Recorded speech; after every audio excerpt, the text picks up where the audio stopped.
आज की तारीख है 12 फरवरी 2026 और भारतीय शेयर बाजार में आज भूचाल सा आ गया है। बिल्कुल। खासकर टेक्नोलॉजी क्षेत्र में तो बहुत ही ज्यादा। निफ्टी आईटी इंडेक्स एक ही दिन में 4% से ज्यादा गिर गया। जी।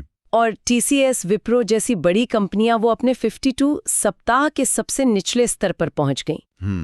तो आज हम इसी पर विस्तार से बात करेंगे कि भारत की जो टॉप आईटी कंपनियां हैं उनके शेयरों में ये भारी गिरावट आखिर आ क्यों रही है।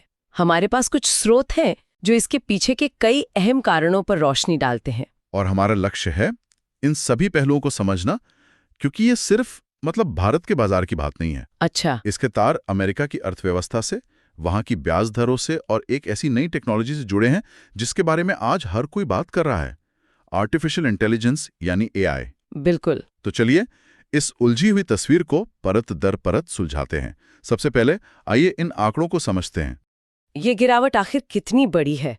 गिरावट वाकई बहुत बड़ी है। निफ्टी इंडेक्स को ही देखें तो 11-12 फरवरी को ये 4.4% गिरकर 33,539.50 पर आ गया। 4.4%? जी, और ये 4 महीने का सबसे निचला स्तर है। ओहो। और ये सिर्फ एक दिन की बात नहीं है। वही मैं कहने वाला था, ये सिलसिला तो कुछ दिनों से चल रहा है। बिल्कुल। पिछले 7 कारोबारी सत्रों को देखें तो ये इंडेक्स 13% तक गिर चुका है। 13%? हाँ, और अगर इसकी तुलना निफ्टी 50 से करें जिसमें गिरावट बहुत मामूली है, तो ये साफ है कि ये दर्द सिर्फ आईटी सेक्टर को हो रहा है। और कुछ बड़ी कंपनियों का क्या हाल है, जैसे टीसीएस और विप्रो? देखिए, टीसीएस का शेयर 2,782.90 रुपए पर आ गया और विप्रो का 221.41 पर।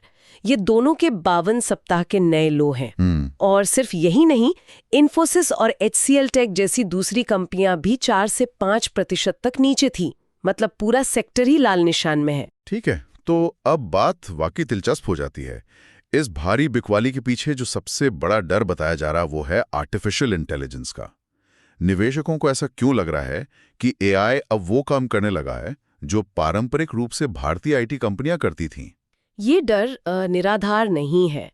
हमारे स्रोत बताते हैं कि एंथ्रोपिक और पैलेंटियर जैसी कंपनियां ऐसे एआई टूल्स बना रही हैं जो बहुत जटिल काम कर रहे हैं। जटिल काम जैसे कि? जैसे डेटा माइग्रेशन, ईआरपी इम्प्लीमेंटेशन और यहाँ तक के कानूनी काम, मतलब लीगल वर्क भी। ये सारे काम अब एआई ऑटोमेट कर रहा है। अरे वाह। और सबसे चौंकाने वाली बात पैलेंटियर की हालिया कमाई रिपोर्ट से सामने आई है। उनका एआई उन प्रोजेक्ट्स को जिन्हें पूरा करने में पहले सालों लगते थे, सालों? जी सालों, उन्हें अब वो कुछ हफ्तों में ही पूरा कर रहा है। हफ्तों में? हाँ, और इससे सीधे तौर पर भारतीय आईटी कंपनियों के बिजनेस मॉडल को खतरा है। कौन सा बिजनेस मॉडल? आप बिल करने योग्य घंटों की बात कर रही हैं? एकदम सही। बिल करने योग्य घंटे यानी बिलेबल आवर्स। यही उनके राजस्व का मुख्य आधार है। जितने घंटे काम उतना पैसा। इसका मतलब है कि काम जल्दी खत्म हो रहा है तो कंपनियां कम पैसा कमाएंगी। बिल्कुल। और इसी डर ने एक वैश्विक बिकवाली को जन्म दिया है। वैश्विक मतलब ये सिर्फ भारत तक सीमित नहीं है? नहीं, अमेरिका में भी भारतीय आईटी कंपनियों के जो एडीआर्स हैं, अमेरिकन डिपॉजिटरी रिसीट्स, वो भी 4-5% तक गिर गए। अच्छा। जो इस बात का संकेत है कि दुनिया भर के निवेशक अब सॉफ्टवेयर सेवा के इस पूरे बिजनेस मॉडल पर ही फिर से विचार कर रहे हैं। ठीक है, तो चलिए अमेरिका के बाजार से इसके संबंध को समझते हैं।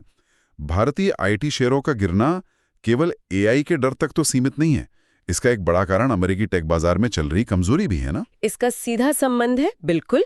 भारतीय आईटी कंपनियां अपने राजस्व का एक बहुत बड़ा हिस्सा, मतलब 60% से भी ज्यादा, उत्तरी अमेरिका से कमाती हैं। तो जब अमेरिका के प्रमुख टेक्नोलॉजी इंडेक्स जैसे नैस्डैक में गिरावट आती है तो इसका असर यहाँ भी दिखता है। बिल्कुल। ये असर एडीआर्स के माध्यम से तुरंत भारत पहुंचता है। तो जब अमेरिका में लिस्टेड भारतीय कंपनियों के एडीआर गिरते हैं तो भारतीय बाजार में भी उन शेयरों में बिकवाली का दबाव बन जाता है। ये एक चेन रिएक्शन जैसा है। और वैश्विक टेक बाजार में इस उथल-पुथल ने मतलब अरबों डॉलर का मूल्य मिटा दिया है। तो इस कहानी का एक और अहम किरदार है अमेरिकी ब्याज दरें, और यहाँ मामला थोड़ा पेचीदा हो जाता है। हाल ही में अमेरिका में नौकरियों के आंकड़े उम्मीद से कई बेहतर आए। अब सुनने में तो ये अच्छी खबर लगती है, लेकिन इसका आईटी शेयरों पर उल्टा असर कैसे हुआ? देखिए, यहाँ एक दिलचस्प आर्थिक कनेक्शन है जब अमेरिकी अर्थव्यवस्था मजबूत होती है और रोजगार के आंकड़े अच्छे आते हैं, हाँ। तो वहां के केंद्रीय बैंक यानी फेडरल रिजर्व पर ब्याज दरें घटाने का दबाव कम हो जाता है। उन्हें लगता है कि अर्थव्यवस्था को अभी सहारे की जरूरत नहीं है। और आईटी सेक्टर के लिए अच्छी खबर नहीं है। बिल्कुल नहीं। आमतौर पे जब ब्याज दरें कम होती हैं तो अमेरिकी कंपनियां टेक्नोलॉजी सेवाओं पर ज्यादा खर्च करती हैं। उन्हें लोन सस्ता मिलता है, वो नए प्रोजेक्ट शुरू करती हैं। लेकिन अगर दरें ऊंची बनी रहती हैं तो कंपनियां अपने खर्चों में कटौती करती हैं और सबसे पहले कटौती इन्हीं प्रोजेक्ट्स पर होती है, जिसका सीधा असर भारतीय आईटी कंपनियों के ऑर्डर पे पड़ता है। और एक बात और, जब अमेरिका में ब्याज दरें ऊंची होती हैं तो विदेशी निवेशक भारत जैसे उभरते बाजारों से पैसा निकालकर अमेरिकी बाजार में लगाते हैं, है ना? एकदम सही। उन्हें वहां ज्यादा सुरक्षित और अच्छा रिटर्न मिलता है। तो ये एक दोहरी मार की तरह है। एक तरफ नए प्रोजेक्ट्स नहीं मिल रहे, दूसरी तरफ निवेशक पैसा निकाल रहे हैं। तो ये एक परफेक्ट स्टॉर्म जैसी स्थिति हो गई है। तो इन सब का क्या मतलब निकाला जाए? क्या ये भारतीय आईटी उद्योग के लिए मतलब अंत की शुरुआत है? जरूरी नहीं है। देखिए, हमारे स्रोत बताते हैं कि भले ही अल्पकालिक मतलब शॉर्ट टर्म चुनौतियां हैं, लेकिन इसका एक दूसरा पहलू भी है। अच्छा, वो क्या है? कई विश्लेषकों का मानना है कि आईटी कंपनियों की भूमिका खत्म नहीं होगी, बल्कि बदलेगी। बदलेगी? किस तरह से? एआई को कंपनियों के मौजूदा सिस्टम में एकीकृत करने यानी इंटीग्रेट करने और डेटा को आधुनिक बनाने के लिए अभी भी इन कंपनियों की विशेषज्ञता की जरूरत पड़ेगी। मतलब काम का तरीका बदल जाएगा? बिल्कुल। सोचिए, हर बड़ी कंपनी के पास दशकों पुराना उलझा हुआ टेक्नोलॉजी का सिस्टम है। वो सीधे सीधे कोई नया एआई टूल इस्तेमाल नहीं कर सकते। उन्हें विशेषज्ञ लगेंगे जो ये सब जोड़ कर दें। तो ये एक नया अवसर हो सकता है। हाँ, एक बहुत बड़ा अवसर। और इसके अलावा भारत सरकार के कुछ कदम भी भविष्य में मददगार हो सकते हैं। जैसे हाल के बजट में डेटा सेंटरों के लिए टैक्स में छूट की घोषणा की गई है।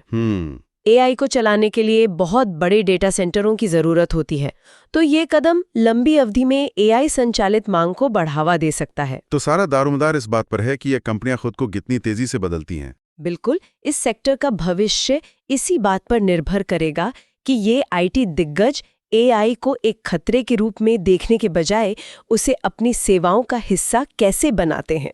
तो आज की इस चर्चा में हमने देखा कि भारतीय आईटी शेयरों में जो ये गिरावट आई है उसके पीछे कोई एक नहीं बल्कि 4 बड़े कारण हैं। जी। पहला तो बाजार के निराशाजनक आंकड़े, दूसरा एआई टेक्नोलॉजी से पारंपरिक बिजनेस मॉडल को जो खतरा है वो, तीसरा वैश्विक टेक बाजार में कमजोरी, और चौथा अमेरिका में ब्याज दरों का बढ़ना। और ये स्रोत एक तरफ तो इन खतरों को स्पष्ट रूप से सामने रखते हैं, लेकिन दूसरी तरफ एक अवसर की ओर भी इशारा करते हैं। सही बात है। अब शायद सोचने वाला बड़ा सवाल ये नहीं है कि क्या एआई इन कंपनियों की जगह ले लेगा, तो फिर क्या है? बल्कि असली सवाल ये है कि इनमें से कौन सी बड़ी कंपनी खुद को एक सर्विस प्रोवाइडर से एआई संचालित इनोवेटर में सफलतापूर्वक बदल पाएगी। उनका अस्तित्व और भविष्य का विकास वो पूरी तरह से इसी बदलाव पर निर्भर हो सकता है।